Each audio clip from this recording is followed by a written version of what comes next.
মুফতি আমির হামজা হুজুর direct action দিলেন। যারা আল্লামা দেলোয়ার হোসেন সাইদি সাহেবের ছবি টাঙিয়ে সেই ছবিকে অপমান করেছে তারা নিশ্চয় জারোর সন্তান। এমনকি আরো বললেন, বর্তমান বিএনপি সরকার তারেক রহমানকে পতন ঘটানোর জন্য তার গুন্ডা বাহিনী যথেষ্ট।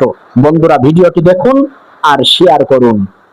আল্লামা দেলোয়ার হোসেন সাইদি রহমাতুল্লাহ আলাইহি সর্বজন শ্রদ্ধেয় আলেম, তার ছবির উপরে যারা জুতা নিক্ষেপ করেছে, আমার মনে হয় আমি এই পবিত্র চত্বরে দাঁড়িয়ে বলছি মানুষগুলো সব জারোর সন্তান।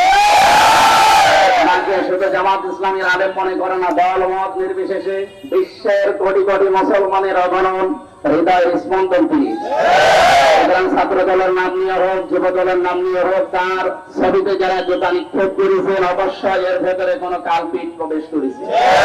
মাননীয় প্রধানমন্ত্রী, আপনাকে সম্মান জানিয়েই বলছি, এই মানুষগুলোকে সামলান, নয়তো হাসিনাকে যেভাবে এই দেশ থেকে বিদায় করা হয়েছে আপনাকেও বিদায় করার জন্য আপনার এই গুন্ডা বাহিনী যথেষ্ট।